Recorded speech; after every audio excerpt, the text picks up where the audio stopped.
C'est spécial, là. Ça veut dire que la personne a fallu qu'elle franchisse un plafond, là. Il y avait un plafond de peur puis de crainte.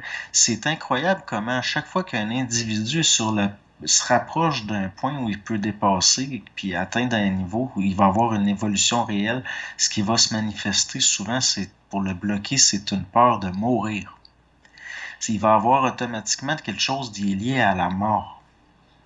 Hmm. Ça, là, il y a quelque chose là qui est une clé de compréhension de pourquoi l'être humain est maintenu. Puis pourquoi il est testé dans le sens que tant qu'il n'y a pas une certaine force, il va rester dans les mêmes patterns. Puis c'est tout le temps lié à un sentiment de mort. Tant que l'individu il va être dans une peur de sa propre mort, qui est une peur au fond subjective qui est liée à la vie de l'ego en tant Mhm. qu'ego, il y a certaines choses qui ne seront pas franchies, qui vont être difficiles à être vues puis difficiles à franchir. C'est par ces espèces de structures-là qui sont de base puis qui sont vraiment subjectives puis puériles. Il y a quelque chose qui vient de l'enfance là-dedans. Le petit enfant qui est insécure, il va avoir quelque part une peur de la mort, mais sans pouvoir l'intellectualiser puis savoir que c'est une peur de la mort. Parce que c'est une mécanique d'âme, c'est au sens d'une mémoire liée, collective, liée à l'expérimental des humains avant lui, entre autres. Donc, la mort, c'est un seuil. C'est-à-dire que l'individu, il faut il existe collectivement, sous les lois de la vie puis de la mort au niveau collectif, archétypal. Mais il peut de son vivant, il peut mourir à son ego, transcender les lois psychologiques collectives de la mémoire de sa race, puis venir au monde en tant qu'individu plus réel. Puis ça, souvent, ça va être à cause des expériences extrêmement pénibles que soit ça passe, soit ça casse. Comme il y en a, ils sont allés à la guerre, sont revenus post-traumatiques, puis Mhm. finalement, ils sont dépressifs, puis suicides. Ça, c'est la majorité de ceux qui vont avoir des gros chocs.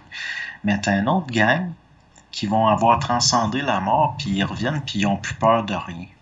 Ils sont rendus frondeurs, puis ils ont tellement pensé qu'ils allaient mourir qu'à cette heure, ils n'ont plus peur de rien. Là. Puis il n'y a rien qui va les empêcher de faire ce qu'ils ont à faire, puis ils ont vraiment plus aucune peur. La vraie instruction est liée à des forces qui viennent d'en dehors de l'ego.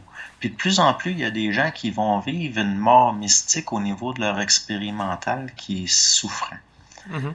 Puis il va avoir peut-être une possibilité de transcender tout ça, puis là, de venir au monde pour vrai, c'est-à-dire d'être plus incarné, d'avoir un potentiel qui est insoupçonné, qui va se manifester parce qu'il y a des vieilles structures qui sont tombées. Mais ça, c'est peut-être une personne sur 10 000. Ben, c'est très rare que la personne, justement, va passer un cap là, où les gens qui s'éveillent ou qui deviennent des nouveaux initiés, là, ça court pas les rues.